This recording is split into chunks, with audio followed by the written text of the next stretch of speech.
حول ولا قوة إلا بالله العلي العظيم. أعوذ بالله من الشيطان اللعين الرجيم. بسم الله الرحمن الرحيم. الحمد لله الذي لا يبلغ مدحته القائلون ولا يحصي نعماءه العادون ولا يؤدي حقه المجتهدون. الذي نشر الرياح برحمته وابتدى بالصخور بيلان أرضه. ثم الصلاة والسلام وتحيته والإكرام على النبي المكي المدني القرشي الهاشمي المنتدبي الرسول المسدد والمصطفى الأمجد. اسمه في السماء أحمد وفي الأرض أبي القاسم محمد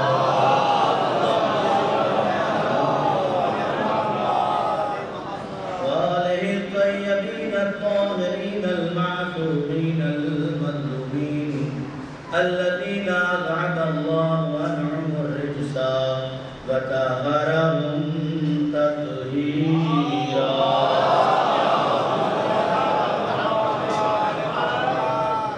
أما بعد فقد قال الله تبارك وتعالى في القرآن المجيد والفرقان الحميد وقوله الحق. بسم الله الرحمن الرحيم. هل يستوي الذين يعلمون والذين لا يعلمون؟ صلوات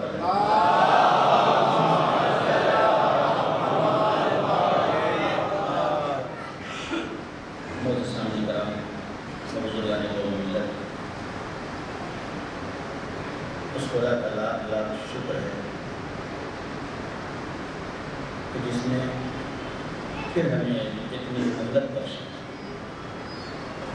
کہ ہم عزائے سید الشہداء میں شریک ہو سکتے، ورنہ کہاں ہم اور کہاں یہ فرش اعلیٰ. جتنا اس خدا کا شکر ادا کریں، اس لیے کہ جب بھی فرش اعلیٰ پہ بیٹھا کریں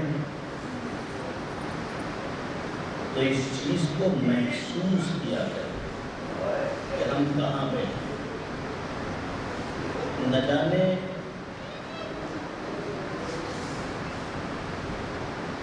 کس طرح سے آپ کو پروان چڑھایا گیا ہے کہ اس خباثتوں سے بھری دنیا میں بھی حسین نے اپنا فرش بچھا کر طہارتوں میں بٹھا دیا.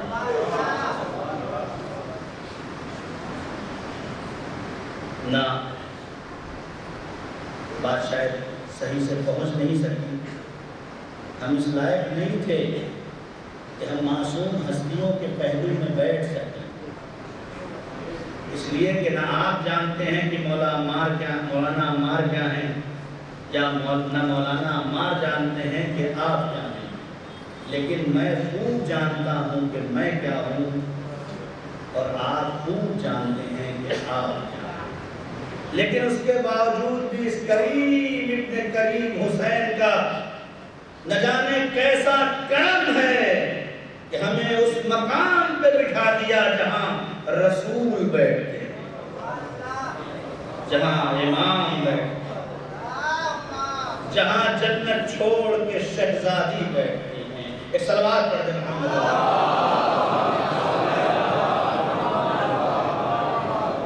بیچ مجلس میں پھر کہنا مناسب نہیں ہوگا، ابھی سے آپ لوگ تھوڑا تھوڑا سمجھنا ہے، جگہ بہت ہے آگے، اور تاکہ گفتگو کا آغاز کیا جا سکے.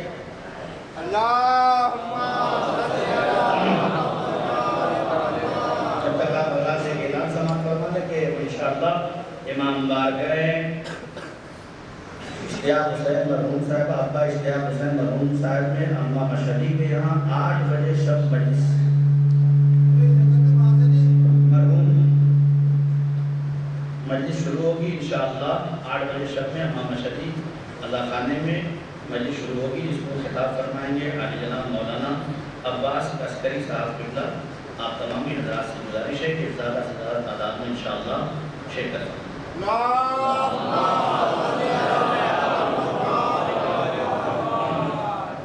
ایک بلند ترین صلوات پر جلسہ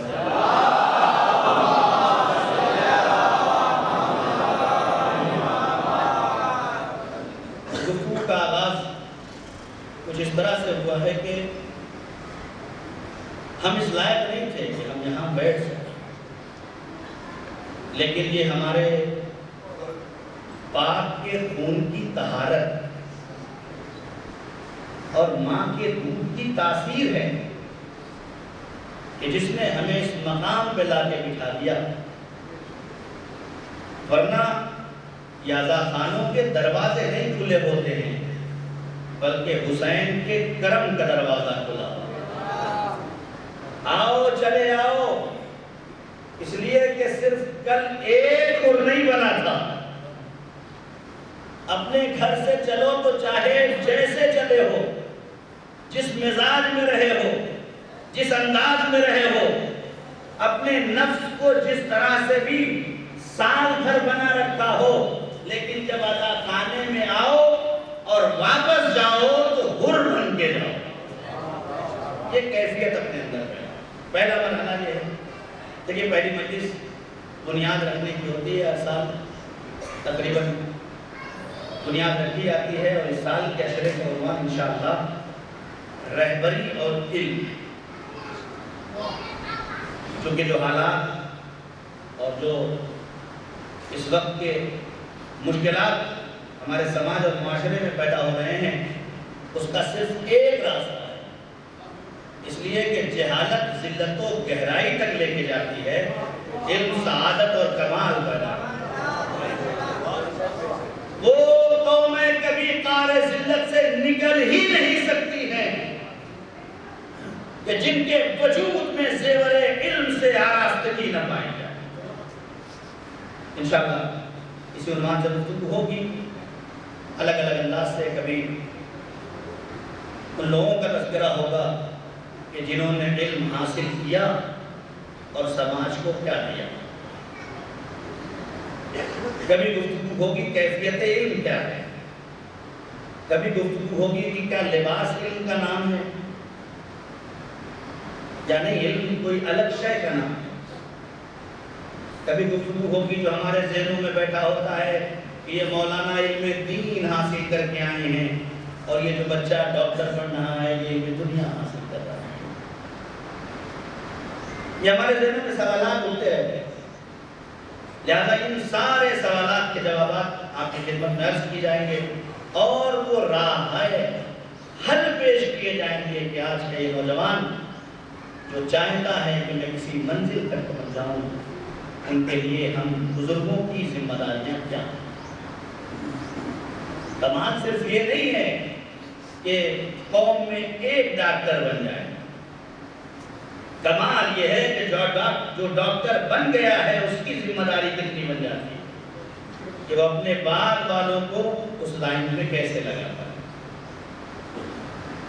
کیوں یہ ساری گفتگو ہوگی علم کی؟ اس لیے کہ خود معصوم کی حدیث ہے کہ اگر قوم اور سماج میں جاہل خاموش ہو جائے تو فساد ختم ہو جائے. اگر جاہل خاموش ہو جائے تو فساد ختم ہو جائے گا. تو میں کہتا ہوں جاہل خاموش کیوں رہ جائے اور اسے خاموش کیوں کیا جائے؟ ایسا کیوں نہ کر دیا جائے کہ جاہل عالم بن جائے. صلوات پڑھ دے محمد.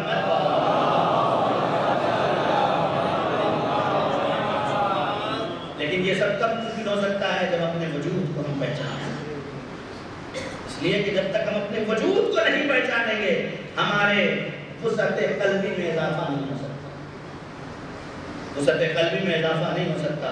ہماری مشکل یہ ہے، ہماری کیا ہے، میں تھوڑی کہہ رہا ہوں، دوسری قومیں بھی یہ کہہ دیتی ہیں کہ تمہارے یہاں تو مرحلہ عجب ہے، تم ترقی کر ہی نہیں سکتے. کیوں نہیں کر سکتے؟ تم اگر آگے بڑھے تو پیچھے والا کھینچنے کو تیار ہے. تمہاری ترقی کسی کو دیکھنے کو اور کسی کی آنکھوں سے برداشت نہیں ہوتی ہے. یہ 70% ہے.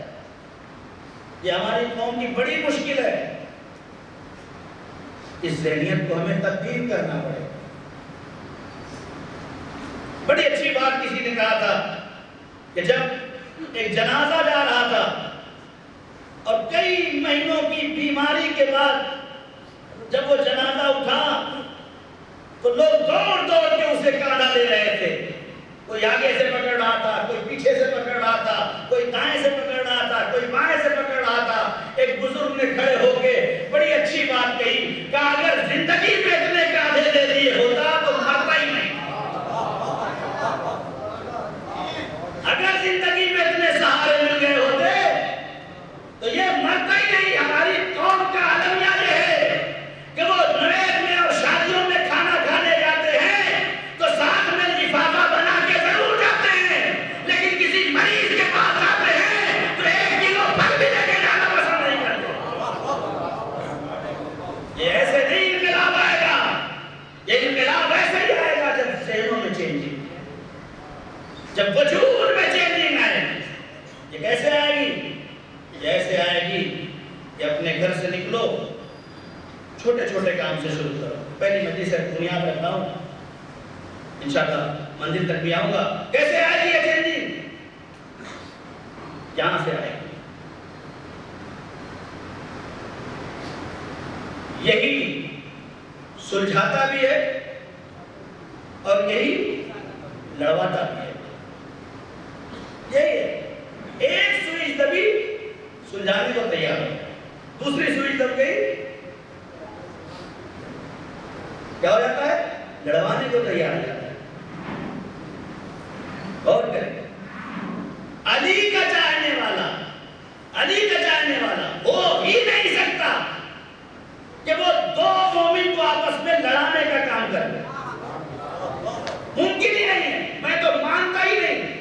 علی کا چاہنے والا اس دنیا میں خلق ہی اس لیے دیا گیا تھا کہ دو لڑوں میں آپس میں صلح کرا دے. اس لیے کہ لڑانا آسان کام ہے، سلجھانا مشکل کام ہے. صلوات پڑھیں محمد.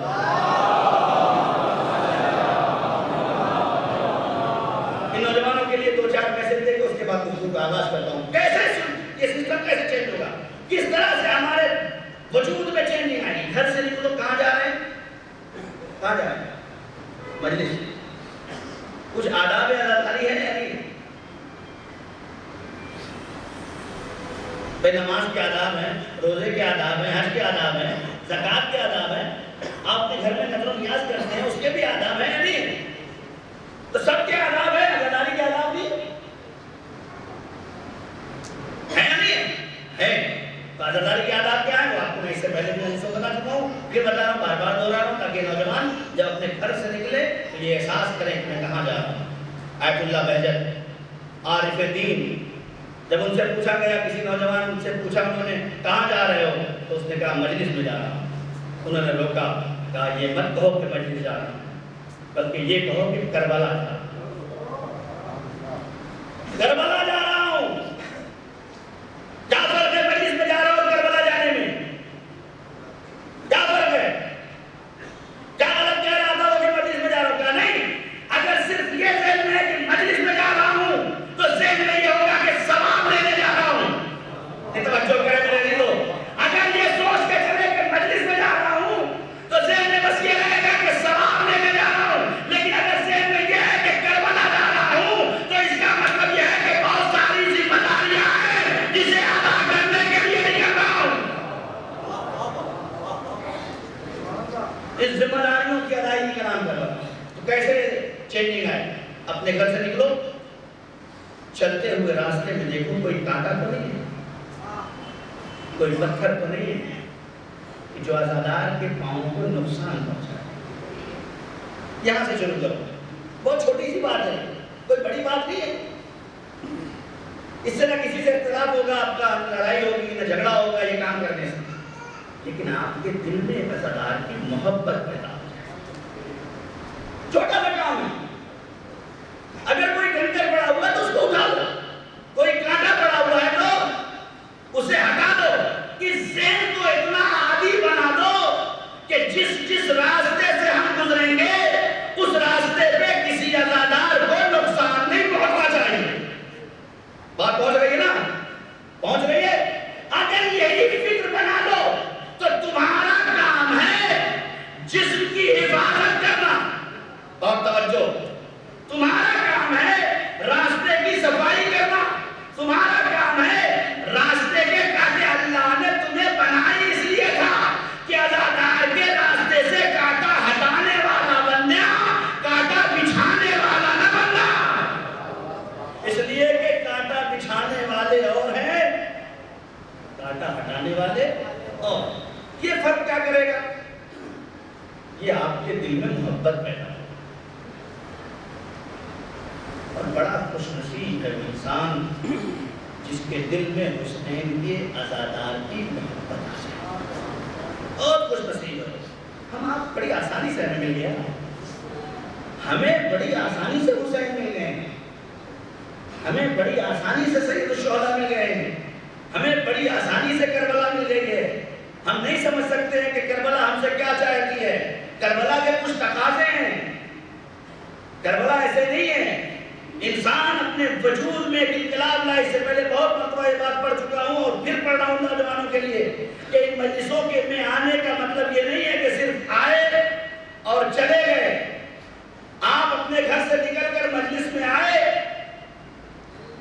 ثواب مل گیا آپ کو، آنے کا ثواب، بیٹھنے کا ثواب، سننے کا ثواب، تبرک لینے کا ثواب، واپس اپنے گھر جانے کا ثواب۔ ثواب میں حسین کبھی نہیں کرتے، اس لیے کہ ان کے کرم کا دروازہ اتنا کھلا ہوا ہے کہ اگر ہر کا لشکر بھی پیاسا ہوتا ہے تو پانی دے دیتے ہیں۔ تو ان کے یہاں ثواب دینے میں کوئی کمی نہیں ہے، لیکن یہ عزاخانے، یہ مجلسیں ثواب دینے کے لیے نہیں تھی۔ بہت توجہ، یہ عزاداری ثواب دینے کے لیے نہیں آئی تھی۔ اصل مسئلہ یہ تھا کہ گھر سے نکل کر مجلس تک پہنچ کر تمہارے لیے ضروری ہے کہ حسین تک پہنچ جاؤ،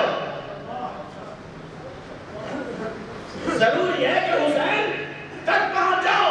لیکن مسئلہ کیا ہے؟ ضروری نہیں ہے کہ ہر مجلس میں آنے والا حسین تک پہنچ جائے، بالکل ویسے ہی جیسے ہر مسلح تک پہنچنے والا ضروری نہیں ہے کہ خدا تک پہنچ جائے۔ تو اس کے لیے کیا کرنا پڑے گا کہ ہم حسین تک پہنچ جائے۔ آواز دی اپنے اندر، جب بھی اپنے گھر سے نکلو عزاخانے کے دروازے پہ آؤ تو کچھ مت کرو، بس ایک کام کر لو، اپنے غرور کی چادر اتار دو، اپنے تکبر کی چادر اتار دو، اپنی مالداری کی چادر اتار دو۔ جہاں سے عزادار بن کے آئے گا اور پاک و پاکیزہ ہوگا، حسین کی ماں آواز دے گی، یہ میرا عزادار ہے۔ صلوات پڑھ دے محمد۔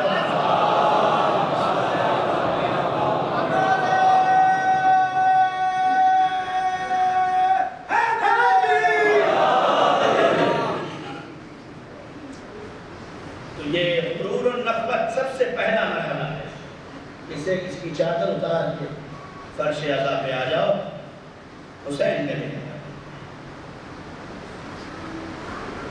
ایک بہت بڑا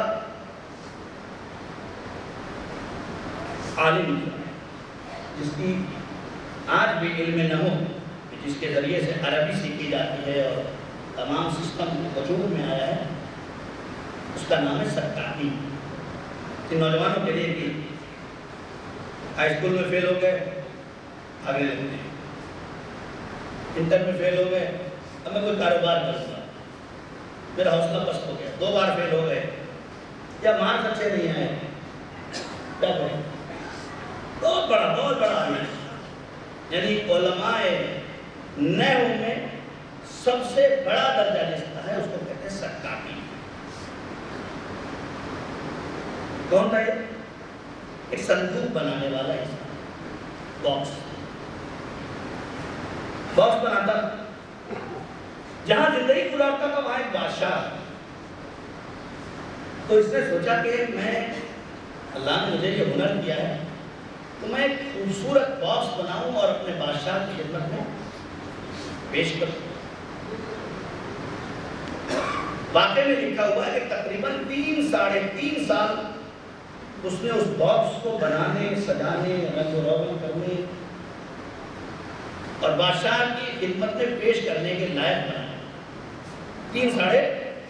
3 سال کی مدت تک اور وہ بنا رہا تھا۔ جب بن کے تیار ہو گیا تو پھر اس کی بارگاہ میں پہنچا، وہاں جا کے ٹائم لیا کہ مجھے آپ سے ملاقات کرنی ہے۔ بادشاہ نے جب سنا کہ سکاکی جو اس وقت کا سب سے اچھا صندوق بنانے والا وہ تحفہ اپنا پیش کرنا چاہتا ہے تو کچھ ہدیہ ہوگا اس کا اچھا، وقت دے دیا گیا۔ نتیجہ یہ ہوا کہ وقت پر آ گئے سکاکی، دربار لگا ہوا ہے، بادشاہ اپنی مسند پہ بیٹھا ہوا ہے اور سکاکی اپنا صندوق لے کے بادشاہ کی خدمت میں پہنچا۔ بادشاہ نے اسے اپنے ہاتھوں میں لیا اور اس صندوق کی تعریف ہی کر رہا تھا کہ اتنے میں وزیر نے آ کے کہا کہ کوئی آ گیا، نام لیا، کوئی آ گیا۔ بادشاہ نے صندوق کو کنارے رکھا اور کہا اسے آنے دو۔ اب جیسے ہی دروازے سے وہ آتا ہوا نظر آیا، بادشاہ اپنی جگہ سے کھڑا ہو گیا۔ سکاکی کو بڑا غصہ آیا کہ میں نے 3-3.5 سال اس میں صرف کیے اور بادشاہ کو تحفہ دینے کے لیے یہ کون آ گیا کہ جس کی وجہ سے بادشاہ نے میرے 3 سال کی محنت کو کنارے کر دیا اور میرے استقبال میں کھڑا بھی نہیں ہوا۔ اور یہ کون آ گیا کہ جس کے استقبال میں اپنی مسند چھوڑ کے کھڑا ہو گیا۔ وہاں درباریوں سے پوچھا، درباریوں نے بس ایک جملہ کہا، ھذا عالم، یہ بات نہیں بولی، یہ عالم ہے۔ سکاکی نے اپنا صندوق وہیں پھینکا اور آواز دیا، مجھے یہ ہونے والا عالم نہیں بننا، اب مجھے وہ عالم بننا ہے جو ہزاروں ہنر کو ہٹا کے بادشاہ کو کھڑا ہونے پر مجبور کر دے۔ اللہ اکبر، بادشاہ کو کھڑا ہونے پر مجبور کر دے۔ چلا، کہاں چلا؟ آبشار کے نیچے پہنچا، سوچتا رہا کیا کروں، استاد کے پاس پہنچا، مجھے پڑھنا ہے، وہی پڑھنا ہے۔ سوال ہو گیا اس کے دماغ میں، کیا مجھے وہی والا علم چاہیے کہ جس کو حاصل کرنے پہ بادشاہ بھی اپنی جگہ بیٹھ؟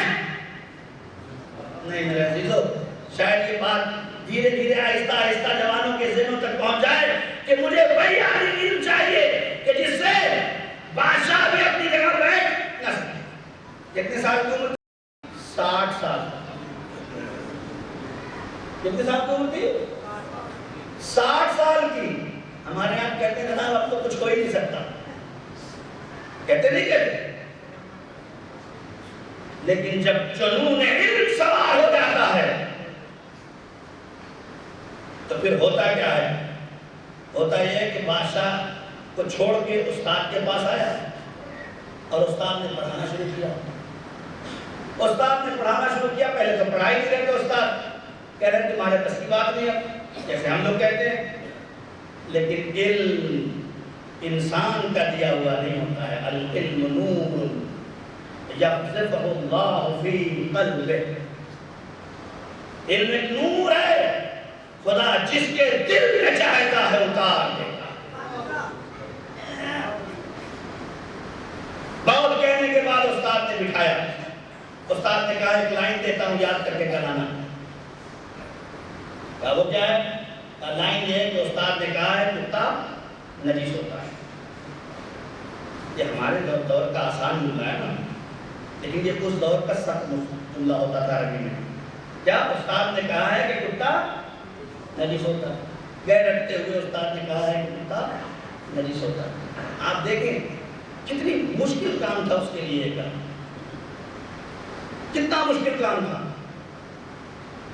واپس آئے دوسرے دن، استاد نے پوچھا لائن یاد ہو گئی؟ شرط تھی کہ اگر یہ لائن صحیح یاد کر کے آئے تو کل سے ہمارے پاس بیٹھ سکتے ہیں۔ اور اگر نہیں یاد ہوئی تو بس ختم، تمہارا سلسلہ بند ہو جائے. واپس آئے دوسرے دن استاد نے پوچھا یاد کر لیا؟ کہا ہاں. کیا یاد کیا؟ کہا کتے نے کہا ہے کہ استاد نہیں سوتا. اور مقام تبسم ہے لیکن مقام عبرت ہے. 60 سال کا انسان جس کے وجود میں یہ ساری کیفیتیں روایت اور واقعات لکھے ہیں. کیوں لکھے ہیں؟ اس لیے کہ انسان اسے محسوس کرے کہ جس کے وجود میں اتنی توانائی نہیں تھی کہ ایک لائن کو حفظ کر کے صحیح سے سنا سکتا، لیکن جب اس کے اندر جنون پیدا ہو جاتا ہے تو کیفیت کیا ہوتی ہے؟ استاد نے اسے وہاں سے باہر نکال دیا. تو آج کے بعد میرے بارگاہ میں آنا بھی نہیں. وہ چلا ایک جگہ پہنچا، ایک پہاڑ کے نیچے، پہاڑ کے اوپر سے پانی گر رہا تھا، پتھر پہ پانی گر رہا تھا، اور جہاں پانی گر رہا تھا وہاں سوراخ ہو رہا تھا. جہاں پانی گر رہا تھا وہاں سوراخ اور جگہ بن رہی تھی. سکاکی نے اپنے دماغ پہ ہاتھ مارا اور کہا سکاکی کیا تو اس پتھر سے زیادہ سخت ہے؟ اللہ اکبر. اے سکاکی کیا تو اس پتھر سے بھی زیادہ سخت ہے؟ ارے جب بار بار پانی کے پڑنے سے پتھر میں جگہ ہو سکتی ہے تو کیا بار بار ان کی بوچھار سے تمہارے قلب میں نور پیدا نہیں ہو سکتا؟ جنون پیدا ہو گیا. اٹھا، چلا، سیکھا اور اس منزل پہ پہنچ گیا کہ آج علماء عرب میں سب سے بڑا علم نحو کا عالم بن گیا. سب سے بڑا عالم بن گیا. لہذا بس یہیں سے گفتگو روک گیا اور نتیجہ لے کے آگے بڑھ جاؤں. میرے نوجوانوں، چبوتروں پہ بیٹھو اچھی بات ہے، دکانداری کرو اچھی بات ہے، بڑے سے بڑی تجارت کرو اچھی بات ہے، لیکن علم کے میدان میں اپنے گھوڑے کو آگے بڑھانے سے مت روکو. اس لیے کہ پیسہ تمہارا گھر بدل سکتا ہے، گھر کا ماحول نہیں بدل سکتا.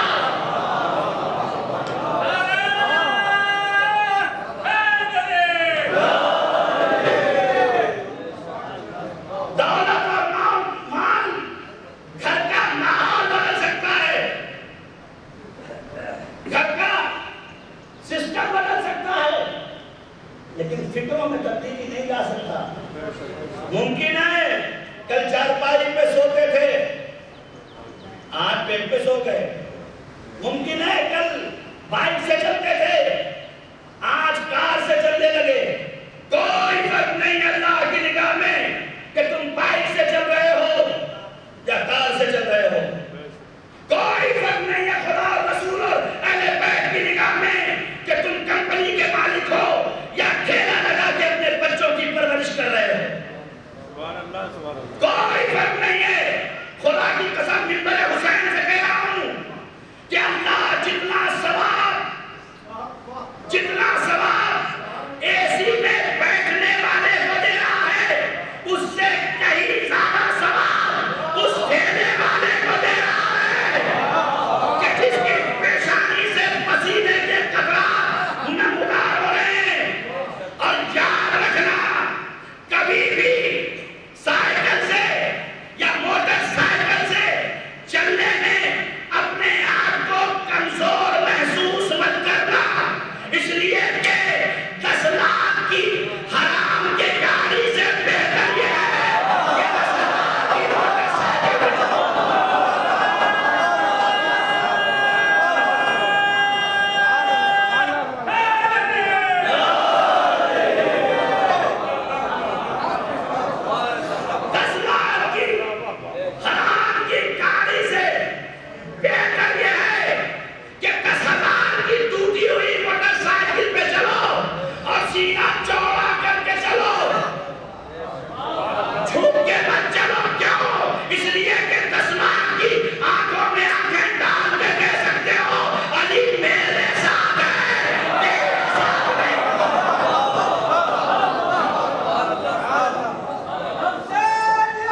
گفتگو کرنے کمال تک پہنچ گئی ہے، لہذا کبھی افسوس مت کیا کرو کہ میں پھل بیچنے والا ہوں، نہیں، کتنے خوش نصیب ہو کہ پھل بیچ کے اپنے بچوں کو حلال کھلا رہے ہیں۔ خدا کی قسم علی کو ضرورت نہیں تھی کہ کسی یہودی کے باغ میں جا کے علی مزدوری کرے، کوئی ضرورت نہیں تھی، جس کے بعد صرف جنگ خیبر کا مال اتنا آیا ہو کہ عبداللہ ابن عمر کہتے ہیں کہ خیبر کے پہلے کسی گھر میں 2 وقت کی آگ نہیں جلتی تھی، لیکن خیبر کے بعد مسلمانوں کے ہر گھر میں 2 وقت کا چولہا جلنے لگا۔ جس علی کی تلوار اور بہادری میں کمال یہ تھا کہ گھروں کے چولہوں میں اضافہ ہوتا ہے۔ میں بات پہنچا پایا ہے نہیں پہنچا پایا مجھے نہیں پتا۔ نوجوانوں، علی کی سیرت میں چلنے والوں، صرف اپنی چولہے کی طرف مت دیکھو۔ انشاءاللہ کل کی گفتگو میں اس سے آگے بات بڑھے گی۔ اپنے گھروں کے چولہے مت دیکھو کہ کل لکڑی سے کر رہے تھے، آج گیس ہو گئی، کل پائپ لائن بھی آ گئی، آگے بڑھتا جا رہا نہیں۔ ایسا نہ ہو کہ تمہارے چولہے بدلتے رہ جائیں اور پڑوسی بھوکا رہ جائے۔ علی کی سیرت نہیں ہے، علی کی سیرت نہیں ہے، نمازیں کسی کام کی نہیں ہے جس میں پڑوسی بھوکا رہ جائے، اور روزے کسی کام کے نہیں ہیں جس میں پڑوسی کا نقصان پہنچایا۔ وہ حج چکر کہلائے گا، طواف نہیں، کہ جس میں کسی کا حق مار بھی گیا، اس عبادت کے لیے جائے، ممکن ہی نہیں ہے۔ یہ میں اپنی طرف سے نہیں، میں کہوں میری زبان کاٹ گیا۔ پیغمبر کی بارگاہ میں بات سے بات نکلتی جا رہی، پیغمبر کے بارگاہ میں ایک شخص آیا اور آنے کے بعد کہتا ہے کہ یا رسول اللہ، ایک بہت زیادہ عابدہ زاہدہ نماز شب پڑھنے والی ہے، کوئی عبادت ایسی نہیں ہے جس کو چھوڑ دے، جب دیکھو مصلی پہ بیٹھی رہتی ہے، جب دیکھو ہاتھوں میں تسبیح رہتی ہے۔ ہمارے والد صاحب کہتے ہیں بہت زیادہ تسبیح لینے والوں سے ڈرو۔ جب تجربے کار لوگ ہیں، میں تو ابھی طفل مکتب ہوں، انہیں سے سیکھ رہا ہوں۔ بہت زیادہ تسبیح لینے والوں سے ڈرو، اس لیے کہ سب سے زیادہ تسبیح کرنے والا شیطان تھا۔ عبادت دکھاوے کا نام نہیں ہے، عبادت دکھاوے کا نام نہیں ہے، عبادت عادت کا نام نہیں ہے کہ میں یہی پڑھتا تھا۔ یہ سب باتیں میں کہہ نہیں سکتا، میں جلدی اشاروں میں کہہ کے جا رہا ہوں۔ مولانا اگر آگے نہیں بیٹھتا تو مجلس کا مزہ ہی نہیں آتا، اور دھکے مار کے پہلی سب میں بیٹھوں گا عید کے دن، اس لیے کہ اگر پہلی سب میں نہیں بیٹھوں تو میری نماز نہیں ہے۔ اس کا مطلب یہ ہے کہ یہ عادت میں ملوث ہے، عبادت کا مزہ نہیں معلوم، ابھی اسے عبادت کا مزہ نہیں پتا، اس لیے کہ اگر عادت میں پھنسا رہے گا تو جگہ جگہ لڑے گا، جگہ جگہ لڑے گا، کندھے ٹکرائے گا، لیکن اگر عبادت میں ملوث ہے تو آگے بیٹھے یا پیچھے بیٹھے، اور اگر اسے بیٹھنا عبادت سمجھتا ہے تو اپنی جگہ سے بھی اٹھ کے کسی کو بچا دے گا، اپنی جگہ سے ہٹ کے بھی کسی کو بٹھا دے گا۔ کیوں؟ اس لیے کہ ذہن میں یہ ہے کہ یہاں عبادت ہو رہی ہے، اب جب بٹھائے گا تو ڈبل ثواب، خود بیٹھنے کا الگ ثواب، اٹھانے کو بٹھانے کا ثواب۔ پڑھتے محمد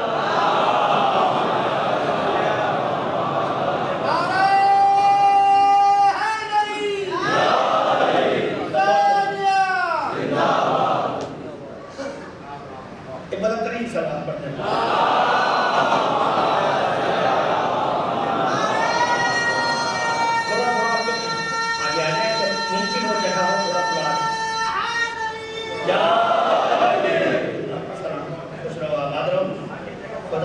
کے دام گرہ میں سفنے جہاں جہاں بھی مومنین جس طرح سے بھی عزاداری بھی حصہ لے رہے ہیں، خدا اپنی تمام تر کوششوں کو قبول فرمائے، اس لیے کہ جب پہلی محرم آتی ہے تو چاند رات سے ہی مومن کا دل حسین کی عزا میں لگ جاتا ہے، کہیں بھی ہو اس کا دل مطمئن نہیں رہتا جب تک وہ اپنے گھر میں۔ اور بھی پرسوں کی بات ہے کہ میرا اپنا پورا گھر لکھنؤ سے وطن جا رہا تھا اور میں میرے کے لیے آ رہا، اس کیفیت کو آپ محسوس نہیں کر سکتے، لیکن جب حسین کا چاہنے والا حسین کی ادا سجاتا ہے نا، تو اندر سے کوئی چیز ہے جسے اسے پکار کے بلاتی ہے۔ جب چاند نمودار ہو جاتا ہے تو اپنے اشکار نشون ہو جاتا ہے۔ باتیں بہت ساری تھیں، لیکن انشاءاللہ کل گفتگو اس سے آگے کی مجلسوں میں آیا کرو، یہ سوچ کے آیا کرو کہ کربلا باوجود آؤ، بہت فرق پڑتا ہے، بہت فرق پڑتا ہے۔ آپ وضو کر کے مجلسوں میں آئیں، سال بھر اپنے اندر اس فرق کو محسوس کریں گے، چونکہ جب 72 کے 72 ایک جگہ ہوتے ہیں تو فرق محسوس نہیں ہوتا کہ حبیب کون ہے، وحب قلبی کون ہے، سب 72 کے 72 ہو جاتے ہیں، لیکن جب حبیب کوفے میں ہوتے ہیں تو پتہ چلتا ہے کہ حبیب کون ہے۔ لہذا جب آپ اپنے اندر وضو کی کیفیت کر کے مجلسوں میں آئیں گے تو یہاں نہیں اپنے جیسے جوان کے سامنے کھڑے ہو کے تب تمہیں فرق پتہ چلے گا کہ میں کون ہوں اور یہ کون ہے۔ آگے ہی ماہ آزاد نکل گیا محرم کی چاند، اجڑ گیا سیدہ،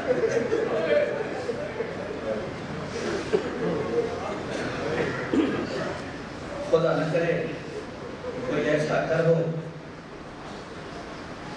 جہاں عباس جیسے بہادر، علی اکبر جیسا جوان اور قاسم جیسا چاند ہو، اور سب کے سب 72 کا 72 جنازہ ایک ہی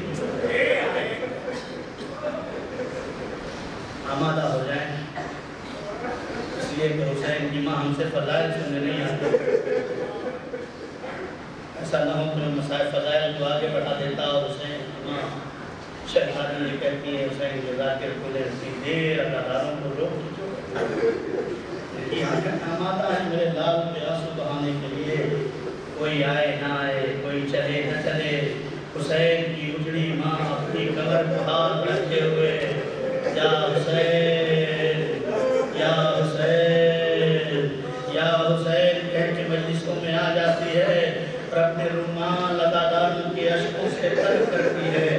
میں بڑے خلوص اور بڑے ہی ادب و احترام سے اپنی ماں اور بہنوں سے گزارش کروں گا، جب گھروں سے نکلا کرو تو اپنے وجود پہ نگاہ کر کے نکلا کرو، جب مجلسوں میں آیا کرو تو بڑے احترام سے بیٹھا کرو، اس لیے کہ پتہ نہیں کس بیوی کے پہلو میں زہرا بیٹھی ہو، کس بیوی کے پہلو میں زینب کبریٰ بیٹھی ہو، کس بیوی کے پہلو میں 4 برس کی سکینہ بیٹھی ہو۔ اللہ اکبر، اللہ اکبر۔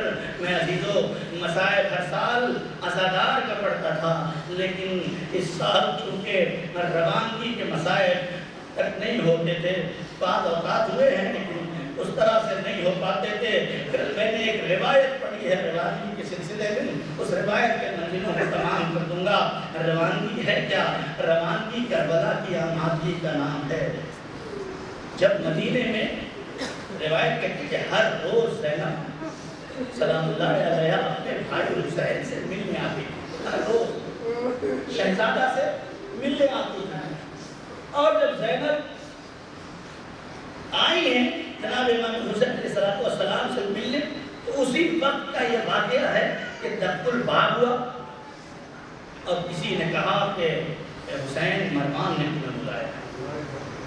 یہ جملہ زینب کانوں میں پہنچا، زینب ٹہل گئی، یہ میرے بھیا بھی کیا کہہ کے گیا ہے؟ دربار میں بلایا گیا ہے، آواز دے بھیا بڑے ہوشیار رہنا، میری بہن گھبراؤ نہیں، یہ جانا تو مدینہ ہے۔ جانتے ہیں کیا کہ جناب زینب؟ جناب زینب نے آواز دی ہے، اینا اینا اخی العباس، اے میرے بھیا کہاں ہو، ادھر آؤ، اے میرے علی اکبر ادھر آؤ، اے میرے قاسم ادھر آؤ، اے میرے نام اور محمد ادھر آؤ۔ روایت کہتی ہے کہ 14 قبر بانی عاشق کو جمع کیا، آواز دی یاد رکھنا میرا بھائی دربار میں بلایا گیا ہے، ان کے ساتھ ساتھ جانا، حسین نے کوئی آج نہ لے پائے، اے عباس نے شمشیر کے قبضے پہ ہاتھ رکھا، اے میری بہن زینب، ارے جب تک عباس کی جان میں جان ہے حسین پہ کوئی آج نہیں آ سکتی۔ حسین چلے دربار میں پہنچے، دربار میں پہنچ رہا تھا کہ ایک مرتبہ ظالم نے کہا کہ تخت خلافت پہ اس وقت یزید آ گیا ہے اور یزید یہ چاہتا ہے حسین آپ یزید کی بیعت کر لیں۔ امام حسین علیہ السلام کہتے ہیں ارے ایک ملعون یہ کیسے ممکن ہے، یہ بند دربار کے اندر ایسی باتیں نہیں ہوتی، اگر ایسے ہی بات کرنا ہے تو مسجد نبوی میں چلو، وہاں سب کے سامنے حسین بتائے گا کہ یزید جیسے فاسق کی بیعت نہیں ہو سکتی ہے۔ ارے اتنا کہنا تھا کہ ایک مرتبہ آواز آئی، ارے موقع اچھا ہے حسین کا سر قلم کر لو، اتنا سننا تھا، ارے سیدہ کا لال جلال میں آ گیا، ابن الزرقاء تیری اتنی مجال ہے تو حسین کو مجبور سمجھتا ہے۔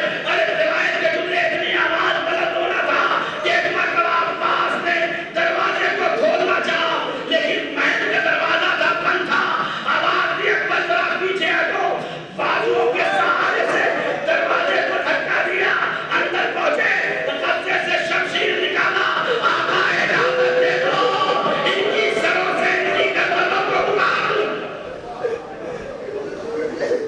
امام حسین نے جناب عباس کے شانے پہ ہاتھ رکھا، اے میرے شیر، یہ نانا کا مدینہ ہے میرے شیر، ہماری منزل یہاں نہیں ہے عباس، یہ کربلا نہیں ہے، یہ کربلا نہیں ہے۔ 14 بنی عاشق کا قافلہ کھڑایا، حسین مظلوم نے اعلان کیا، اے میرے لشکر کے لمبردار، لشکر کی تیاری کرو، جانے والوں کی فہرست بناؤ۔ جناب عباس نے فہرست بنانا شروع کر دیا، ایک ایک کی فہرست بنتی چلی گئی۔ معلوم ہے چھوٹے بچوں کو کسی محاذ پہ لے جایا جاتا ہے انہیں بتایا نہیں جاتا۔ ہمارے گھروں میں بچے بیمار پڑتے ہیں، اگر انہیں انجیکشن بھی لگوانا ہوتا ہے تو انہیں بتایا نہیں جاتا۔ یہی حال وہاں بھی تھا، ایک ایک کا نام لیا جا رہا تھا لیکن 6 مہینے سے کم کے لیے اصغر کا نام کوئی نہیں لے رہا تھا۔ لیکن یہ بچہ بھی عجیب تھا، 2 نام نہیں لیے جا رہے تھے، ایک کا نام تھا زہرا، ایک کا نام تھا علی اصغر۔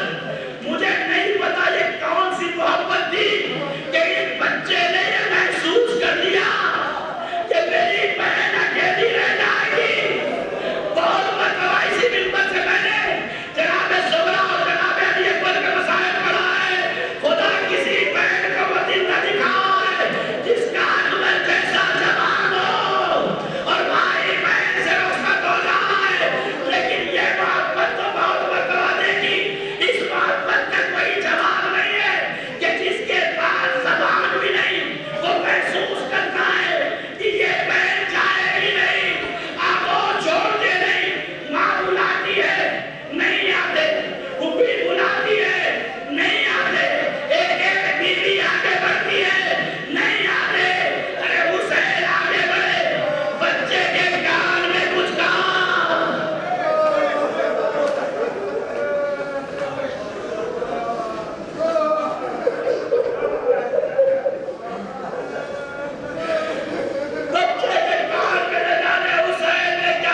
رضا بقضائه وتسليما بأمره ربنا تقبل منا إنك أنت السميع العليم پروردگار تجھے محمد و آل محمد کا واسطہ میرے اللہ مجلس حسین کا واسطہ مادر حسین کا واسطہ وارث حسین کا واسطہ آزاد آوان امام حسین کا واسطہ امام زمانہ کے ظہور میں تعلیم ہمیں ان کے عوام انصار نشمار میرے اللہ جو مخلوق ان کے قرض کی ادائیگی کی سبیل کا جو یتیم غریب مسکین کے مائیں سب کے نام اپنے کا غیر سے انتظام کرا اے میرے اللہ تجھے محمد و آل محمد کا واسطہ ہم بڑے گنہگار ہیں